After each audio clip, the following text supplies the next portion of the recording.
All right. It's week 17, and it's the Battle of Florida. Yeah. Not really. No.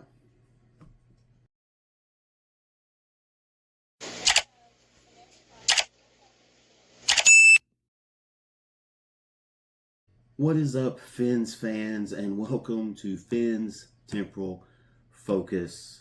Yeah, the battle for Florida was already won by Jacksonville this season.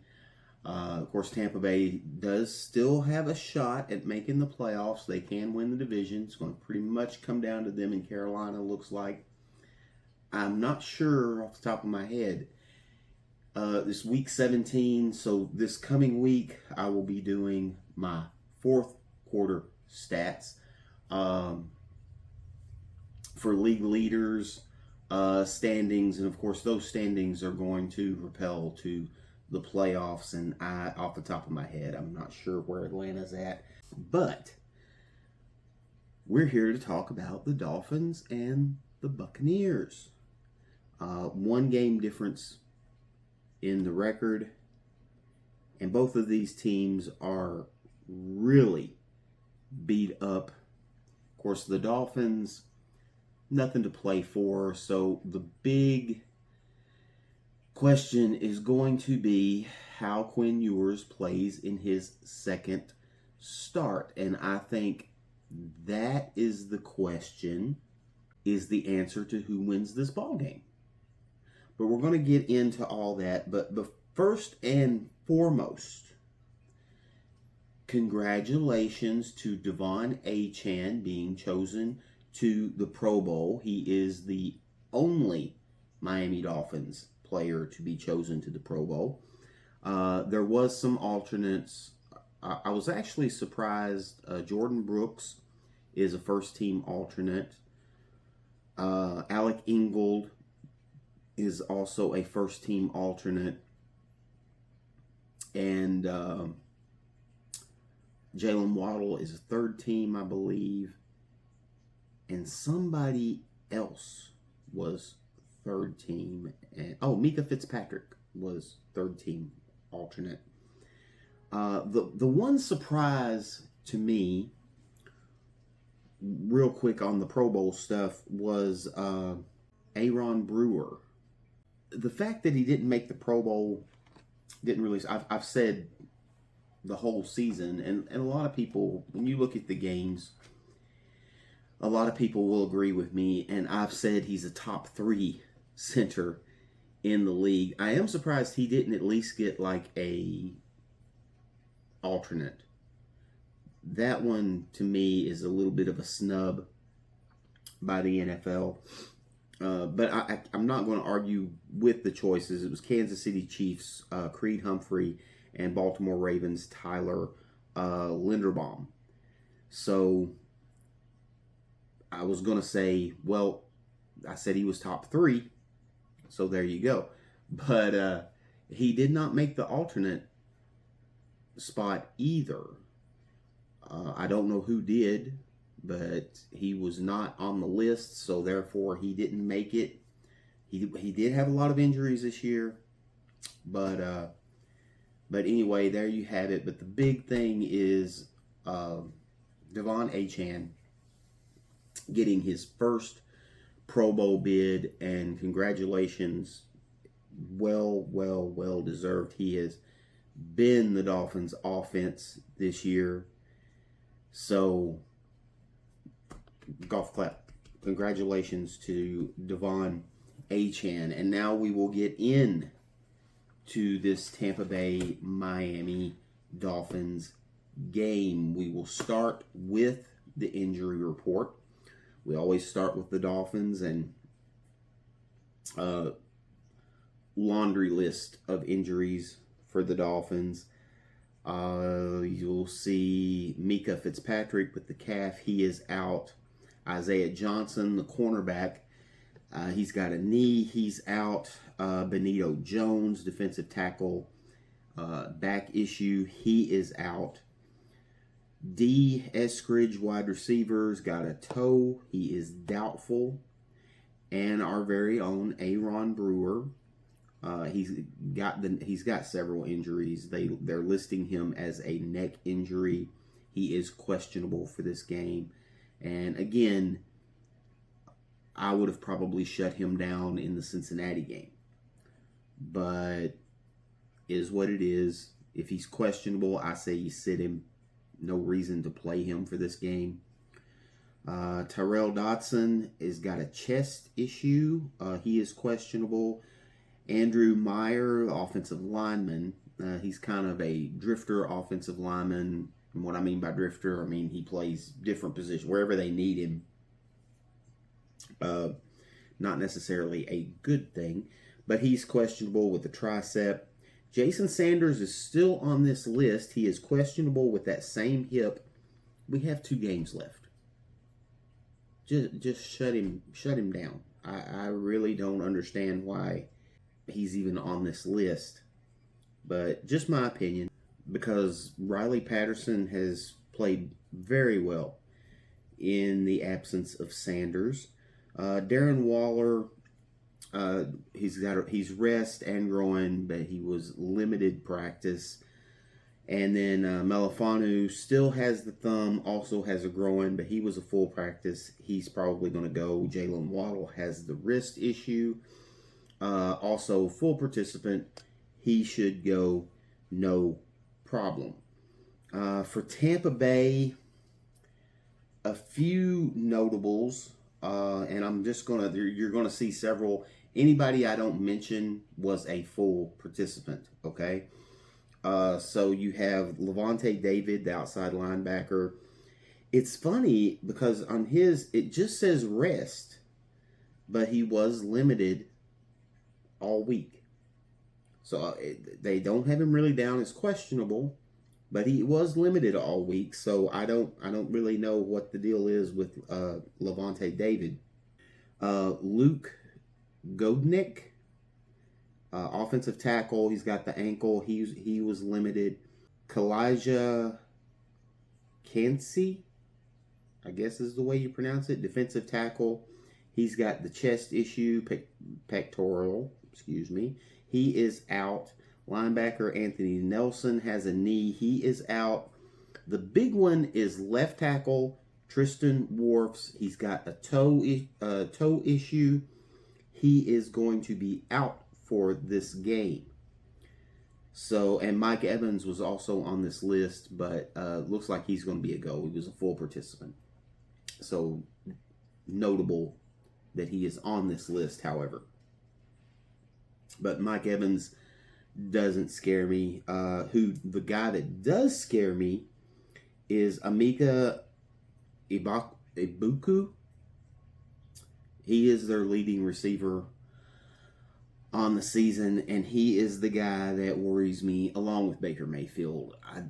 I'm not a huge fan of Baker Mayfield, but he has played not as well lately. But I do think Baker Mayfield has improved his game, especially since I think he done okay with Cleveland. But once he got away from Cleveland, and especially here in Tampa Bay, he really seems to find his stride. He has struggled. He's had some injuries as well. For the season, Mayfield, 61.6% completion percentage, 23 touchdowns, 8 interceptions. The only other person besides Ibuku that I'm really concerned with is the short yardage back, Sean Tucker. Dude he leads the team in 7 touchdowns on the season. So short yardage, he's the guy that's going to be carrying the load for the Tampa Bay Buccaneers. So it's going to be interesting. Should be able to get after Baker a little bit, because with Wirfs being out. Now, Tampa absolutely has something to play for in this game. Now, defensively, the Bucs are still decent defense. Now, their defensive line is a bit banged up. They still have 2 good safeties in Travis Winfield Jr. and Tyke Smith, I believe is the way you pronounce it. I'm so bad with names sometimes, and I apologize. But Winfield Jr. and Smith at safety, they are very solid. Hassan Riddick is still going to be playing linebacker, really good player. So defensively, they're not great, but the one thing they are good at, stopping the run. They are like 7th, and I didn't go through my stats to really look at this because the games were being played so ferociously through Christmas. So I didn't get it in time before that first game was played. So I didn't even attempt. But as of right now, their defense is 7th against the run. Now that's barring, obviously, there's been, 3, 4, 5 games before we get to this. Something like that. Maybe 6 games. I'm pretty sure 5 anyway. But they are good at stopping the run. Now, what is Miami's biggest issue? It's not running the ball. It's giving up on the run. So if Tampa Bay can just slow down the Dolphins' running game, Mike McDaniel will throw everything on Quinn Ewers, and we will give up on the run. Because that's what Mike McDaniel does. I don't really understand it, but gave up on the run last week against Cincinnati. And the other thing it's going to come down to is Quinn Ewers' second start. Is he going to be able to clean it up just a little bit? Now, Quinn Ewers did not play bad against the Bengals. He didn't play good, but he didn't play bad. And there was a few throws that were just a bit off. And a lot of that, I think, is the fact that he hasn't worked with the first team receivers. So he's not used to Waddle's speed.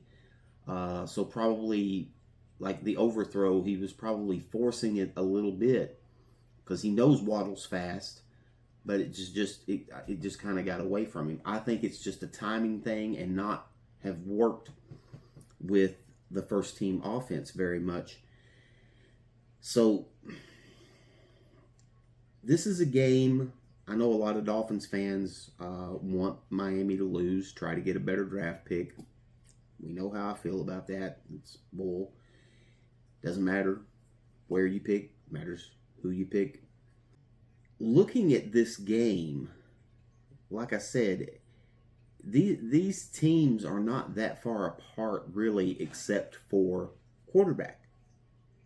And if it comes down to the quarterback play, then Tampa Bay is going to win this ball game. But I don't really think it's even going to be that close, unfortunately. So some Dolphins fans will be happy about that. I'm excited again to see Quinn Ewers' second start. We'll see how that works out. But we have to run the ball. And if Tampa Bay gets up by 10 points, we're not going to run the ball. So it's going to fall on Quinn Ewers getting the ball to Waddle and Darren Waller and those guys. If Darren Waller even plays, it seems like Waller plays a quarter. You know, he plays early and then all of a sudden you don't see him no more. Maybe the Dolphins are kind of quote unquote tanking the rest of this season. I don't really understand why. Maybe get a top 10 pick. Maybe. But with everything being said, and yes, I know the preview videos don't get viewed very often, but feel free to come in and at least comment, give me a little bit of your opinion, maybe what the Dolphins are doing. I do know also there's been some talk about Lamar Jackson getting traded to Miami.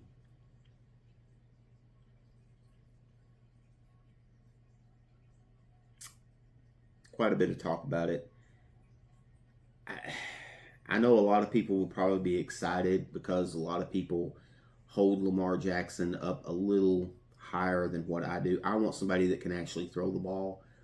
And don't get me wrong, Lamar can throw the ball, but not great as far as completion percentage and stuff like that. He's not a guy that can just sit in the pocket and pick you apart.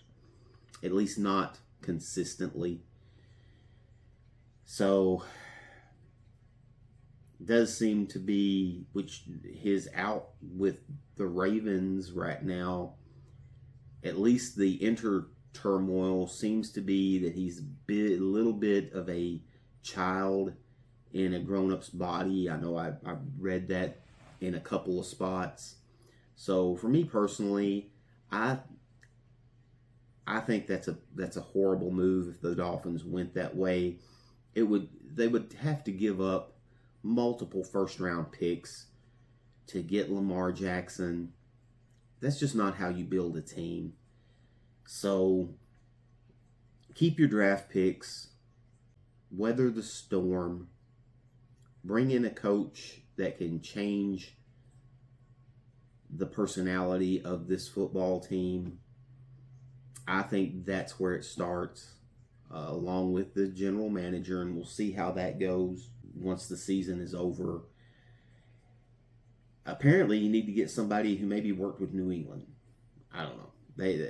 But like I said, Mike Vrabel has done a brilliant job in New England, and a lot of people are losing their mind. New England's the greatest thing since sliced bread. Don't get me wrong; they have played well, and a lot of people's like, well, they haven't played anybody. Blame the NFL, because it's what happens when you finish as low as they did a year ago. You know, that's how the NFL tries to keep an even keel. If you're first in your division, you play first place teams. If you're last in your division, you play the last place teams the next year. That's just how it works. But they're still getting the job done. And like I said, Vrabel was worth three more wins at least. And they have went well beyond that. Anyway, I digress because of the fact just the GM thing, getting somebody that's worked with New England. They seem to have a handle on drafting and signing players. But there's a lot of teams out there that are good at it. The Eagles are really good at it. Just maybe trying to pick up somebody in one of those front offices. And then we'll see how it pans out in the off season. But for this game, I just think Miami doesn't care anymore. They see the way the pendulum is swinging, and this team's not going to play hard. I could see if they get off. It's one of those I would understand if Mike McDaniel takes the ball, even if we win the toss, takes the ball and tries to score early. Because I think the Dolphins have to play with a lead just to keep the guys interested in the game. If they fall behind early, I think the team is just kind of that, whatever. Okay, I'm is what it is. And that's why I think Tampa Bay wins this ball game. I think Miami's already cashed it in. I don't think they care. The only big thing for Miami is just to see what Quinn Ewers can do in his second game. You know, hopefully working with the first team for a whole week, not walkthroughs, actual practice. Maybe it makes a difference. We'll see how it goes. I guess I've been a little harder on him than a lot of Dolphins fans. But in that first game, I just seen a 7th-round pick playing, and I didn't see him make great decisions or do anything where I went, "Oh wow, that's a great play." Although I have seen other people, other fans, and other content providers talking about, well, this was an awesome play, and I look at that same play and I'm going, looks pretty routine to me. I don't see anything eye popping about it. But that's me. So hopefully we'll see some eye popping in this game. It would be nice. I am rooting for Quinn Ewers, even though it doesn't seem like I am. But I'm also not expecting a lot out of it either. So I mean, the kid is on basically a 2-game stretch now to put something out there for the Dolphins to go, and there was no about that first game in Cincinnati. I mean, not in Cincinnati, but against Cincinnati. So, everything being said, again, I think Tampa Bay walks away with this one. I don't really think it's close. I think it'll at least be a 2-touchdown win by Tampa Bay. Unless Quinn Ewers comes out and finds something, gets this offense on a roll. And if he finds something early, then I think Mike McDaniel will stay with the running game. And then Miami might have a shot in this game. I'm not expecting it, but I think that's what has to happen. You can go through the whole stint of, well, we have to run the ball. Well, we're not going to run the ball unless we have a lead. That's the way Mike McDaniel works. So we have to get a lead early if we're going to run the ball. Then we may run the ball. Otherwise, it's just going to fall on Quinn Ewers, and they're going to feed him to the wolves and hope that he can pull out something spectacular. And that's not what he needs to do. He needs to be a part of the offense. He does not need to be the offense. And I just feel like they're throwing him to the wolves right now. They've got to run the football if this kid is going to have a chance to figure this thing out. And the defense, I think, has just, they're just done. They can see the writing on the wall. The defense is just done. So, anyway, enjoy the game. I will be watching. I will be watching with my Dolphins hat on. I will be rooting. And like I said, I would love to see Quinn Ewers absolutely light this game up. That would be exciting. I'd like to see Jalen Waddle go off a little bit. Of course, I'd like to see Devon Achane dominate as he has done throughout the season when given the opportunity and on a regular basis. But we'll see how that goes. I don't want to sit here and talk about the running game that much because we know that McDaniel's not going to stay with the running game. He's proved it time in, time out. He's just not. So I think Tampa Bay wins this one. Again, I don't think it's close. Probably a 2-touchdown win for Tampa Bay. Hope I'm wrong. And I hope that Quinn Ewers comes out and lights it up. I really do.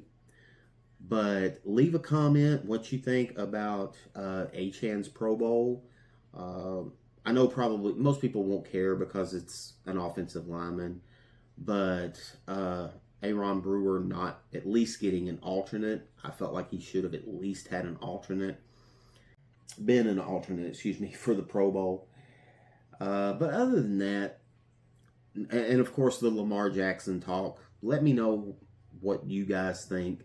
I know most people's going to, he's an MVP of the league.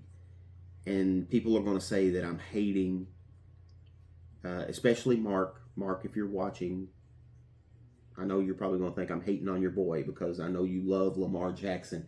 Mark being a Louisville fan. So, and I'm not saying he's a really good football player. But it's one of those, I don't want a really good football player. I want a really good quarterback. And with his injuries and all of the little talks about his attitude, that bothers me. We already have a toxic dressing room. We don't need more of it. That's the thing that needs to change in Miami, is just get some good guys. Get some guys that just want to go to work. Guys that just want to play football. And then let's see what happens, But anyway, those are my thoughts. Leave a comment. Tell me I'm crazy. I don't care. I'd love to talk to you guys. Leave a like if you want to, but again, I'm more into the comments, and I appreciate all the comments that people leave. I really do. And I hope you guys, again, had a great Christmas. And the family here, we had a great Christmas, great dinner. Kids were extremely happy with all their presents. So, yeah, great Christmas here. Hope you guys had a great Christmas. God bless you guys, and make good decisions, and fins up.